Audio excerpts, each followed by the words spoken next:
Salut tout le monde, soyez les bienvenus pour ce nouvel épisode du suivi mensuel de mon PEA. On va basculer tout à l'heure sur mon écran pour voir ce qui s'est passé en détail. On va comparer par rapport à la vidéo du mois précédent. On va voir comment se sont comportées les valeurs sur lesquelles je suis positionné, également les ETF. On sait à quel point on est encore dans un contexte particulier. On sait que c'est des périodes qui ne sont pas forcément faciles au niveau des prises de décision parce qu'on est parfois un petit peu pris par le côté presque anxiogène qu'on peut avoir parmi tout ce qu'on peut entendre autour de nous. On sait à quel point le fait d'avoir un objectif à long terme nous permet un peu plus facilement, entre guillemets, d'accepter ces périodes durant lesquelles les marchés sont à la baisse. On sait que c'est plus facile parce qu'on a une vision à long terme, donc on sait que ça fait partie du jeu. Le plus important dans ces moments-là est de garder la tête froide, de rester focalisé sur ses objectifs pour ainsi prendre les meilleures décisions possibles. Mais tout d'abord, si vous me découvrez par l'intermédiaire de cette vidéo, petite présentation. Je m'appelle Anthony, j'ai 37 ans, je me suis fixé l'objectif d'atteindre un jour une valeur nette d'au moins 1 million d'euros, donc au moins 1 million d'euros de patrimoine net. C'est pas du tout la même chose que 1 million d'euros de patrimoine brut. Il faut vraiment percevoir la différence. Pour cela, je sais que ça prend du temps, je sais que ça demande des efforts, ça demande des sacrifices par moment, ça demande de la persévérance. C'est quelque chose qui ne se fait pas du jour au lendemain. Au-delà de l'aspect juste chiffré, c'est surtout le défi que cela représente qui me motive chaque jour à mettre en place les bonnes stratégies, à me poser la question de savoir qu'est-ce que je peux faire aujourd'hui pour avancer d'un petit pas vers l'atteinte de cet objectif, même si encore une fois, je sais que ça ne se fait pas du jour au lendemain. Pour cela, je m'appuie principalement sur le pilier de l'immobilier. À ce jour, j'ai 4 appartements, un appartement que j'ai acheté tout seul, 3 appartements que j'ai acheté avec ma compagne. Le pilier représenté par la bourse, notamment mon PEA, c'est ce qu'on verra tout à l'heure en basculant sur mon écran. Également mon travail salarié. Il y a de nombreuses personnes qui m'ont d'ailleurs demandé ce que je fais comme travail. Je vous en parlerai lors d'une prochaine vidéo. Donc, c'est les principaux piliers sur lesquels je m'appuie aujourd'hui pour un jour atteindre cette valeur nette d'au moins 1 million d'euros. Bon, je ne vous cache pas que j'ai passé au moins 10 ou 15 minutes à tourner la prise précédente durant laquelle je me présentais parce que j'arrêtais pas de buter sur un mot ou j'arrivais pas à finir mes phrases. Donc parfois à l'écran ça dure 30 secondes, mais en face vous avez quelqu'un qui a passé 10, 15, 20 ou 30 minutes en galérant parce qu'à chaque fois on a un son qui sort qui ne devrait pas sortir ou alors on fait une mauvaise conjugaison, on sort un temps qui n'existe presque pas. Des fois on est presque surpris et on se regarde à l'écran dans les séquences qu'on ne met pas bien sûr en ligne. On se dit mais comment je peux sortir des phrases comme ça? Comment je peux sortir un mot comme ça? C'est assez étonnant en fait, l'esprit, le cerveau, comment ça fonctionne. Bref, trêve de blabla, juste avant de basculer sur mon écran, mettez un maximum de pouces en l'air, ça aide énormément au référencement de la vidéo, ça permet à la chaîne de mieux se faire connaître. Vous êtes mes meilleurs ambassadeurs, donc un grand merci à vous pour votre soutien et votre fidélité. Et on bascule tout de suite sur mon écran pour voir ce qui s'est passé en détail durant ces dernières semaines concernant mon PEA. On va tout d'abord regarder quelle était la valeur du compte lors du mois précédent, en sachant que la vidéo était en date du 7 mars 2022. On avait une valeur de compte de 59 520 euros. On va voir ce qu'il en est aujourd'hui, en sachant qu'au moment où je tourne la vidéo, on est le mercredi 6 avril 2022, donc quasiment un mois jour pour jour après la vidéo précédente. On a aujourd'hui une valeur de compte de 65 198 euros. Donc on pourrait se dire, c'est cool, ton portefeuille repart à la hausse. Alors c'est en partie vrai. Il faut aussi savoir que j'ai effectué 1500 euros de versement depuis le mois dernier. J'ai également reçu alors je vous remonte juste le cumul de versement. On est à 41 910 euros. J'ai également reçu des dividendes de la part de la société Total. J'ai 1001 actions de la société. On voit sur leur site dividende 0,66 euros par action, date de mise en paiement le 1er avril 2022, donc c'était il y a seulement quelques jours. On arrive ici à un total, si on fait le calcul, de 660,66 euros reçus. J'ai directement réinvesti cette somme. Donc c'est vrai que on pourrait se dire tu ne gardes pas assez d'argent disponible pour voir s'il n'y a pas un coup à faire à un moment donné. Alors après, ça dépend de sa stratégie. Moi, je sais que j'aime bien investir chaque mois. J'aime pas trop me prendre la tête de savoir s'il va se présenter un point bas. Et est-ce que je peux vraiment essayer d'anticiper ça de la bonne façon? On sait qu'on a des tendances. Effectivement, je sais qu'à contrario, il y a certains moments où je suis un peu frustré parce que si on reprend l'exemple de mars 2020, à ce moment-là, j'étais frustré de ne pas avoir assez d'argent disponible. Mais là, c'était juste lié à l'incapacité d'avoir cet argent parce que c'est pas quelque chose qu'on invente.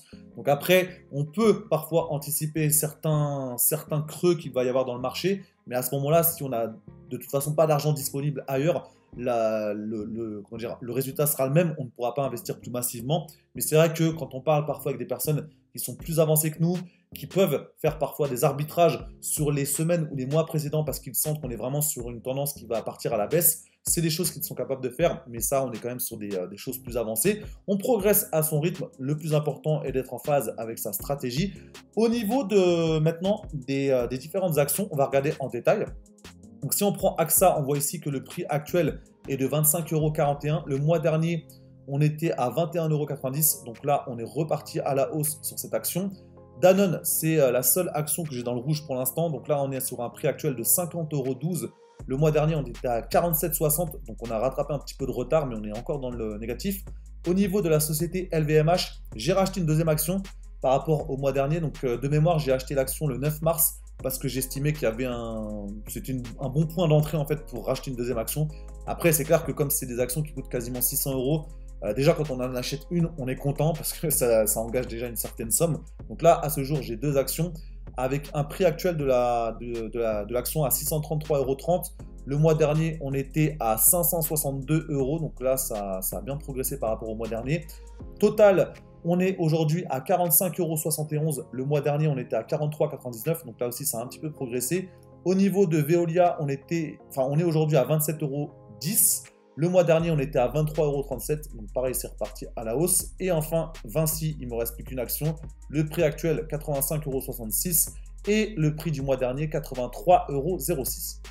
Au niveau maintenant des ETF, j'en ai déjà parlé, je cherche à me débarrasser de l'ETF Nasdaq parce qu'effectivement, il y a pas mal de doublons avec le S&P 500. Donc j'attends bien évidemment de revenir dans le positif et d'être vraiment largement dans le positif pour pouvoir solder cette position et basculer ensuite totalement sur le S&P 500. Au niveau du prix actuel sur le Nasdaq 100, sur le Lyxor Nasdaq 100, on est à 52,70 €. Le mois dernier, on était à 49,79 €. Donc là, on a bien progressé par rapport à ça. Et le S&P 500, donc le Lyxor S&P 500, on est actuellement à 34,37 €. Le mois dernier, on était à 32,89 €. Il faut savoir que j'ai renforcé ma position sur cet ETF S&P 500. Donc là, j'ai 200. Donc j'ai une quantité de 200. Le mois dernier, j'étais sur une quantité de 159. Donc j'ai renforcé cette ligne-là. On voit donc le profil général de mon PEA. On voit qu'on est reparti à la hausse. Mais on voit que c'est encore assez timide, j'allais dire, parce que si on enlève les versements que j'ai effectués, si on enlève les dividendes que j'ai perçus et que j'ai réinvestis directement, on sent qu'on a repris un petit peu du poil de la bête, mais ça reste encore assez fragile. Donc à voir comment ça va évoluer au cours des prochaines semaines et des prochains mois. Concernant la valeur de mon PEA, j'ai un premier objectif que je souhaite atteindre le plus rapidement possible.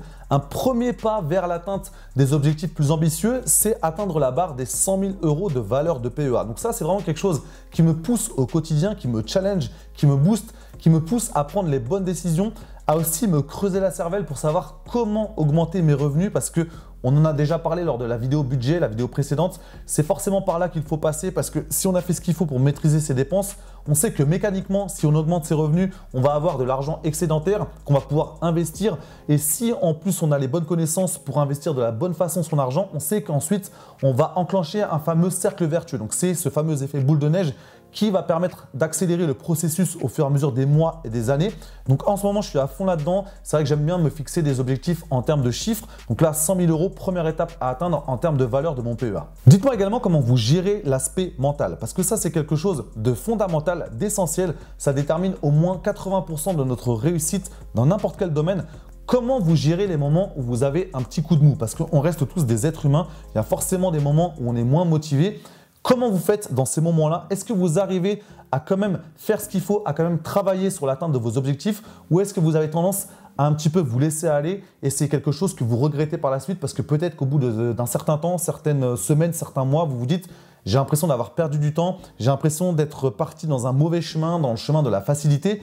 Est-ce que vous savez quoi faire dans ces moments-là? Parce que c'est là en fait où c'est déterminant. Parce que si on attend simplement les moments où on est motivé pour travailler, on a de grandes chances de ne jamais atteindre ses objectifs. Alors qu'à l'inverse, si on a des stratégies pour vraiment faire en sorte de continuer à travailler, même quand on est moins motivé, là on se donne toutes les chances d'atteindre un jour nos objectifs.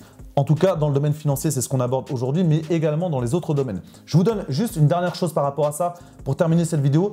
L'Américain David Goggins, je vous en ai déjà parlé, c'est quelqu'un qui a un mental de fou furieux. Après, on adhère ou on n'adhère pas. Moi, je sais que ça me parle énormément. J'adore écouter ses vidéos. Il explique, alors lui, il est cash, il dit la motivation, c'est nul, ça ne sert à rien.